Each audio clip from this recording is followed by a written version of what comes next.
جالبه که برای نقش یعقوب من تست دادم. بعد دوستان گفتن خوبه، منتها سن شما، من موقع 40 سالم بود، گفتن سن شما یه مقدار جوونه و برای نقش پیری در واقع یه کمی هراس داریم که شاید در نیاد اون چیزی که بخوایم.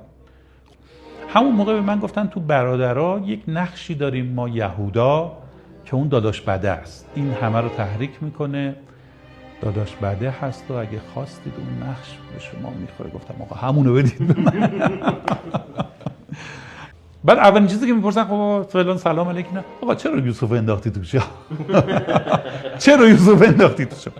یه پیرمرد بود بنده خدا، با خوشوبش کردیم و گفتیم و خندیدیم، مچ دست منو صفر گرفت و گفتم حاج آقا چی مشکل چیه؟ چرا یوسف انداختی توش؟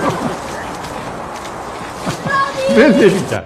و گفتم حاج آقا خدا وکیلی اگه ما نمینداختیم به اینجا میرسید؟ ما انداختیمش رفت اونجا دیگه، به اینجا نمیرسید. به ما حق بدید دیگه، خیلی کار بدی هم نکرد.